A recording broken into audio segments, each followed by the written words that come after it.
Hello दोस्तों, नमस्कार। एक बार फिर से हम टारगेट विद विश्वजीत एजुकेशन के ऑनलाइन प्लेटफॉर्म में हम आपका स्वागत करते हैं। दोस्तों, आज हम इस चैनल के माध्यम से एक्सपोनेंशियल फंक्शन के अबाउट हम कुछ क्वेश्चन करने वाले हैं, जहाँ पे हम फंक्शन दिए रहेंगे और उसमें उसका हम डोमेन फाइंड करेंगे। चूँकि एक्सपोनेंशियल फंक्शन का डोमेन फाइंड करना एक बहुत ही इंटरेस्टिंग चीज़ लगता है स्टूडेंट्स के लिए। तो आई होप आज इस वीडियो को अगर आप जब देखेंगे लास्ट तक तो आपको लगेगा नहीं कि डोमेन आपको कैसे निकालना है एक्सपोनेंशियल फंक्शन का और इसको हम कैसे डील कर सकते हैं। तो इसी सारी चीज़ों को हम यहाँ पे आज कवर करने वाले हैं। और आप एक्सपोनेंशियल फंक्शन को नहीं देखे हैं तो आप हमारे प्लेलिस्ट में चले जाइए। 11th के प्लेलिस्ट वहाँ पे होगी, BSc की भी प्लेलिस्ट होगी। तो आप जिस भी क्लास के स्टूडेंट्स होंगे आप वहाँ पे जाके उस चीज़ को वॉच कर सकते हैं। उसके बाद आप जो है इस एग्ज़ाम्पल को देख सकते हैं। तो आइए बिना समय गंवाए हुए हम एग्ज़ाम्पल लेने का प्रयास करते हैं और उसका डोमेन निकालने का प्रयास करते हैं। तो देखिए यहाँ पे सबसे पहला एग्ज़ाम्पल आपके सामने है ये, find the domain of f(x) बराबर √1 - 5 to the power x upon 7 की पावर -x - 7 ब्रैकेट क्लोज। तो आपके पास पहला फंक्शन ये है, फिर से मैं पढ़ दे रहा हूँ। f(x) बराबर अंडर रूट ब्रैकेट लगा हुआ है 1 - 5 की power x upon 7 to the power -x -7। और दूसरा फंक्शन है f(x) बराबर अंडर रूट, थोड़ा सा लंबा है तो ऐसे क्वेश्चन को आज हम डील करने वाले हैं। तो इसमें पहला लिखा है, पहले ब्रैकेट में 0.625 का होल 4 - 3x 3 × x, फिर टोटल का -1 to the power x into x + 8। ये हमारे पास दूसरा फंक्शन आपके सामने है। ठीक है, तो ये आप अच्छे से नोट कर लीजिए अपने कॉपी में, फिर हम आगे बढ़ने का प्रयास करते हैं। ठीक है, तो जैसा कि आपके पास पहला फंक्शन ये है, f(x) बराबर 1 - 5 to the power x upon 7 to the power -x - 7। ठीक है, ये चीज़ें हैं। उसके बाद आपके पास दूसरा फंक्शन है f(x) बराबर under root 0.625 to the power 4 - 36 - 1.6 to the power x into x + 8। ये आपके पास फंक्शन है। तो अब इसका हम सलूशन देखते हैं। ये सलूशन आपके पास है। अब हम 1 बाई 1 यहाँ पे ये पहला फंक्शन इसको कंसीडर करेंगे, उसके बाद जो हम दूसरे फंक्शन पे चलने वाले हैं। तो पहला फंक्शन आइए देखिए, दिया हुआ है f(x) बराबर under root 1 - 5 to the power x upon 7 to the power x - 7। ये दिया गया है। उसके बाद दिया गया है gx। अब देखिए यहाँ पे क्या करना है कि अब आपको सबसे पहले डोमेन के लिए देखना है। डोमेन क्या होता है एक बार फिर से हम रिकॉल कर देना चाहते हैं। जिसे आपके पास कोई फंक्शन इस तरीके से डिफाइन है, आपका f है, तो इधर लेफ्ट वाला जो होता है ये डोमेन होता है, यानी इसको हम डोमेन बोलते हैं। जो राइट साइड वाला होता है रेंज होता है। तो हमको लेफ्ट साइड वाला निकालना है, यानी डोमेन ऑफ द फंक्शन निकालना है। ठीक है, तो इस पे हमको बात करनी है। तो डोमेन के लिए आपको ऐसे x को लेना है, ऐसे x को लेना है जिस पर वो वेल डिफाइन हो आपका फंक्शन, यानी अनडिफाइंड की कंडीशन ना हो, इनइक्वालिटी मेंटेन हो। तो ऐसे आपको रीजन सेलेक्ट करना है सेट ऑफ रियल नंबर में। ठीक है, तो आइए देखें। अब अंडर रूट लगा हुआ है, स्क्वायर रूट लगा हुआ है 1 - 5 to the power x upon 7 to the power -x - 7। अब इसका मतलब ये क्या है कि f(x) कब डिफाइन हो सकता है, इसकी कुछ कंडीशंस होती हैं।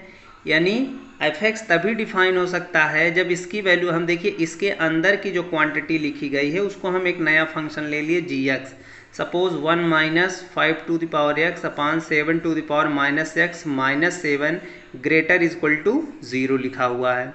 तो यानी इसका मतलब क्या है कि हमारा स्क्वायर रूट तभी डिफाइन होगा जब ये स्क्वायर रूट के अंदर की जो जितनी भी क्वांटिटी हो वो या तो 0 हो या तो 0 से बड़ी क्वांटिटी हो। यानी आपके real set of real number में अगर ये 0 पॉइंट है तो इधर डिफाइन होना चाहिए राइट साइड में, क्योंकि निगेटिव वैल्यू अगर हम कंसीडर करेंगे तो ये कॉम्प्लेक्स नंबर देने लगेगा, और कॉम्प्लेक्स नंबर यहाँ पे अनडिफाइंड केस आ जाएगा, क्योंकि ये रियल वैल्यूड फंक्शंस आपके पास हैं। ठीक है, तो अब इसके लिए हमको क्या करना है, अब इतनी बात समझ में आ गई होगी। अब हमको आगे बढ़ना है। आगे बढ़ने के लिए हमको क्या ध्यान देना है कि अब देखिए भाई gx तो आपके पास क्या है, ग्रेटर इक्वल टू 0 होना चाहिए। तो अब ऐसे real set of real number में ऐसे कौन कौन से रीजन हैं जिस पे यह कंडीशन सेटिस्फाई करेगी gx को, बस बेसिक आपको यही ध्यान देना है। तो आइए बढ़ते हैं आगे। तो यहाँ पे देखिए आपके पास फंक्शन आपने नोट डाउन कर लिया होगा और उसको ध्यान से देखते रहिए। अब देखिए 1 minus 5 to the power x ये कब 0 होगा, पहले तो आप 0 डिफाइन देखिए कि कहाँ कहाँ पे आपका न्यूमरेटर और डिनोमिनेटर 0 हो रहा है। चूँकि क्या है, देखिए न्यूमरेटर है 1 minus 5 to the power x, आपका डिनोमिनेटर है 7 to the power minus x minus 7 है। तो अब देखिए न्यूमरेटर और डिनोमिनेटर कहाँ कहाँ पे 0 बनने वाले हैं, इसको ध्यान देना है। तो यहाँ पे देखिए अगर 1 minus 5 to the power x बराबर 0 तभी होगा यदि x की वैल्यू 0 हो जाएगी। क्योंकि अगर x की वैल्यू 0 हो जाएगी तो क्या हो जाएगा, 1 माइनस 5 टू द पावर 0, और किसी नॉन जीरो वैल्यू का पावर अगर 0 है तो उसकी वैल्यू कितना हो जाएगा, यानी 5 टू द पावर 0 की वैल्यू कितनी है, जो 1, और 1 में से 1 को हम अगर सब्सट्रैक्ट कर देंगे तो 0 आ जाएगा। तो यहाँ पे आपका जो अगर x की वैल्यू 0 ले लेंगे तो हमारा क्या हो जाएगा, वो न्यूमरेटर 0 आ जाएगा। अब डिनोमिनेटर का केस देखते हैं यहाँ पे। अब देखिए 7 to the power minus x minus 7 ये बराबर 0 होगा इफ़ x की वैल्यू हम -1 कंसीडर कर लेते हैं। क्योंकि जब -1 कंसीडर करें तो कितना हो जाएगा, 7 की पावर 1 हो जाएगा, -7 करेंगे तो अल्टीमेट आपकी वैल्यू 0 हो जाएगी। तो यहाँ पे आपका x बराबर -0 पे वैल्यू 0 आ जाएगी। तो हमको न्यूमरेटर और डिनोमिनेटर की वैल्यू पता चल गया कि कहाँ कहाँ पे ये 0 मिलने वाली है। अब देखिए आपके पास ये देखिए रियल लाइन हमने ड्रा किया है यहाँ से लेके लेफ्ट टू राइट। ठीक, अब इसको ध्यान से देखिए। अब यहाँ पे देखिए अब आपका कहाँ कहाँ पे gx डिफाइन है, कहाँ कहाँ पे अनडिफाइंड है, वो केस आपको देखना है। तो सेट ऑफ रियल नंबर को ध्यान से देखते रहिए। अब x बराबर 0 और x बराबर -1, देखिए रियल लाइन में हमने यहाँ पे इंडिकेट कर रखा है, -1 ये है लेफ्ट में, राइट में 0 है। अब इन दोनों को ध्यान में रखते हुए अब gx को देखिए कहाँ कहाँ पे डिफाइन हो सकता है। अब देखिए अगर x की वैल्यू 0 ले ली जाएगी, अगर x की वैल्यू 0 ले ली जाएगी तो बताइए x की वैल्यू ये gx की वैल्यू कितनी आने वाली है। क्योंकि न्यूमरेटर की वैल्यू 0 हो जाएगा ऊपर और डिनोमिनेटर बचे कितना, -7, यानी 0/-7 की वैल्यू कितनी आ जाएगी, 0 आ जाएगी। तो अल्टीमेट x बराबर 0 पे 0 आपका डिफाइन होगा। ठीक है, अब आगे बढ़ते हैं। 0 पे तो बात हो गई। अब हम x बराबर -1 पे देखते हैं क्या बात होती है। तो x बराबर अगर -1 ले लेते हैं तो 1 माइनस 5 टू द पावर -1 की क्वांटिटी क्या होगी, ये नॉन निगेटिव तो पक्का होगा, 100% होगा। ठीक है, न्यूमरेटर। अब डिनोमिनेटर क्या हो जाएगा, 0 हो जाएगा। डिनोमिनेटर आपका कितना हो जाएगा, 0 हो जाएगा। अब नॉन जीरो अपान 0 की वैल्यू कितनी हो जाएगी, इन्फिनिटी आ जाएगी। तो इसलिए हमारे पास क्या वैल्यू आ जाएगी, इन्फिनिटी आ जाएगी। तो यानी x बराबर -1 पे वैल्यू कितना आ गया, इन्फिनिटी आ गया। तो इसी तरीके से एनालिसिस करना है आपको कि कहाँ कहाँ पे फंक्शन डिफाइन है और कहाँ कहाँ पे अनडिफाइंड है। अब देखिए अब 0 पे बात हो गई हमारी और -1 पे बात हो गई। अब बचता है क्या, 0 के राइट साइड और -1 के लेफ्ट साइड। ठीक है, और इसके बीच वाले रीजन में यहाँ पे बात होती है। तो हमको 1 बाई 1 बात करना है। अब आइए आगे बढ़ते हैं। अब देखिए अगर x की वैल्यू ग्रेटर दैन 0 ले ली जाएगी, x ग्रेटर दैन 0 यानी इस वाले रीजन में होगा, 0 से लेकर के इस वाले रीजन में होगा, तो हमारा क्या होगा।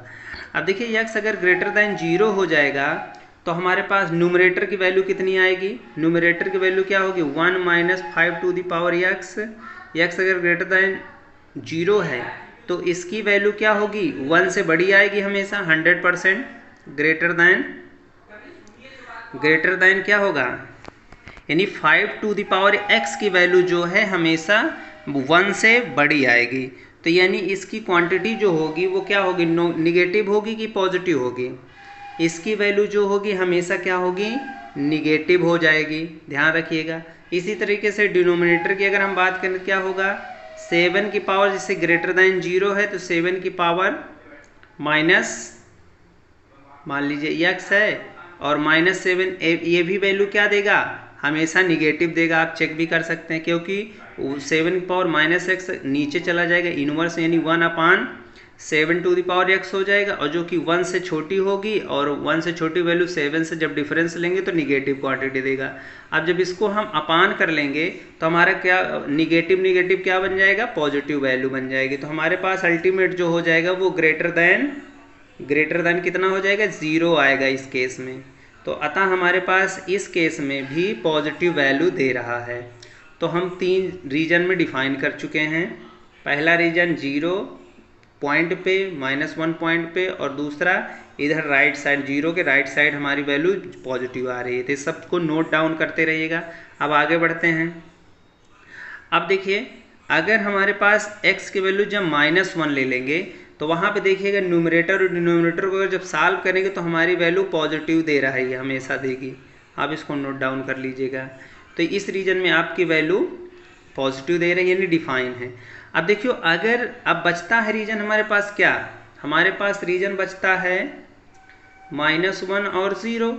अब इसके बीच में क्या वैल्यू देगा। अब देखिए, आपको एक टेस्ट करने का हम आपको बता दे रहे हैं कि अगर जैसे -1 और 0 के बीच में कौन सी वैल्यू आती है, जैसे -1/2 अगर ले लेते हैं, -1 और 0 के बीच में लाई करता है। अब x बराबर अगर इतना हम वैल्यू पुट करते हैं न्यूमरेटर और डिनोमिनेटर में, तो इसकी वैल्यू देखिएगा निगेटिव आएगी। इसकी वैल्यू क्या आएगी, निगेटिव आएगी। और अगर निगेटिव वैल्यू आ गया तो आप जानते हैं कि square root of any negative real value वो क्या दे देता है, कॉम्प्लेक्स नंबर दे देता है। और कॉम्प्लेक्स नंबर यहाँ पे क्या हो जाएगा, अनडिफाइंड हो गया, यानी अंडर रूट माइनस जिसे निगेटिव वैल्यू हो गई, निगेटिव वैल्यू, तो क्या दे देगा, कॉम्प्लेक्स नंबर देगा। हमेशा याद रखिएगा, ठीक है। तो ये अनडिफाइंड केस हो जाएगा, तो इस रीजन में इसलिए डिफाइन नहीं होगा। तो अतः हमारे पास क्या हो जाएगा, ओवरऑल अगर हम बात करें कहाँ पे डिफाइन है, 0 पे डिफाइन है, ग्रेटर दैन 0 पे डिफाइन है, और लेस दैन -1 पे डिफाइन है, ठीक है, और -1 पे नहीं डिफाइन है। तो अर्थात हमारे पास रीजन क्या मिलने वाला है, रीजन हमारे पास मिलने वाला -∞ से चलेंगे हम कहाँ, किसके पास, -1 के पास, ठीक है, -1 के पास चलेंगे, और इधर ओपन लग जाएगा, फिर यूनियन लगाएंगे, इधर क्लोज यानी 0 इंटरवल लगेगा, और प्लस इन्फिनिटी लगेगा। ये आपके पास डोमेन हो जाएगा, ये वाला। ये देखिए यहाँ थोड़ा सा गड़बड़ हो गया है, खैर ये वाला होगा -∞ से -1 पे ओपन लगेगा, फिर यूनियन ले लेंगे, और लेफ्ट यानी 0 पे डिफाइन है तो क्लोज इंटरवल लगेगा, फिर इन्फिनिटी लग जाएगा, ये ओपन हो जाएगा। तो ये आपका डोमेन ऑफ द डिफिनेशन हो जाएगा, ठीक है। तो इसी तरीके से आपको फंक्शन का जो है डोमेन निकालना होता है। अब इसी तरीके से एक आगे बढ़ चलते हैं हम। जैसे fx यहाँ पे देखिए दिखाई नहीं दे रहा है, हम आपको पढ़ दे रहे हैं fx क्या दिया है। fx बराबर दिया है √0.626252 टू द पावर 4 - 3x, फिर माइनस लिखा, यानी स्क्वायर रूट के अंदर ये क्वांटिटी लिखी गई है, आप लोग नोट डाउन कर लीजिए। स्क्वायर रूट के अंदर 0.625 to the power 4 - 3x - 1.6 to the power x into x plus 8 greater equal to 0 होगा, क्योंकि अंडर रूट के अंदर है। तो अंडर रूट के अंदर तभी डिफाइन होगा जब इसकी वैल्यू ग्रेटर दैन 0 होगा या 0 हो जाएगा, ठीक है। तो अब देखना है कि इसको हम कैसे सॉल्व करते हैं, तो वीडियो पे बने रहिए और ध्यान से देखते रहिए। अब देखिए इसमें हम आगे बढ़ते हैं, तो देखिए जब इसको हम इस क्वांटिटी को ग्रेटर दैन इक्वल टू 0 ले लिए तो हम थोड़ा सा इसको रीअरेंज कर सकते हैं, यानी ये वाला क्वांटिटी हम राइट साइड लेके जाते हैं तो हमारे पास ये आ जाता है, और इसको थोड़ा सा जो पॉइंट में है इसको फ्रैक्शन में कन्वर्ट करते हैं तो हमारे पास ये हो जाएगा 6/5/1000 to the power 4 - 3x greater equal to 16/10 to the power x into x plus 8। अब इसको सॉल्व करते चले जाते हैं तो हमारे पास देखिए अल्टीमेट ये आ जाता है, आप लोग देख लीजिए स्क्रीन पे हमने सॉल्व कर रखा है, आप लोग ध्यान से देख सकते हैं। तो 8/5 to the power 3x - 4 greater equal to 8/5 to the power x into x plus 8। अब देखिए घातांक के नियमों से हमारे पास क्या मिल जाएगा कि इसके जो पावर होंगे क्या हो जाएंगे, वे इस इनइक्वालिटी को मेंटेन करने लगेंगे, तो हमारे पास ये इनइक्वालिटी आ जाएगी, यानी 3x - 4 greater equal to x² plus 8x। अब इसको थोड़ा रीअरेंज करेंगे तो हमारे पास ये आ जाएगा x square plus 5x plus 4 less than is equals to 0। ठीक, तो हमारे पास जब इसको सॉल्व करेंगे तो देखिए हमारे पास ये दो आ जाते हैं, x के फैक्टर्स आ जाएंगे उस इक्वेशन के। जब इसको सॉल्व करेंगे तो हमारे पास ये रीजन आ जाएगा, यानी x कहाँ कहाँ लाई करने के, -4 से -1 के बीच में, यानी -4 से और -1 के बीच में। तो यही हमारे पास क्या हो जाएगा, डोमेन हो जाएगा, -4 से 1, दिस इज योर डोमेन। तो आई होप ये वीडियो आपको सही लगा होगा, और जहाँ जिस पॉइंट पे अगर आपको नहीं समझ में आया होगा उसको आप कमेंट के माध्यम से पूछ सकते हैं। और तब तक के लिए दोस्तों, जय हिंद, जय भारत।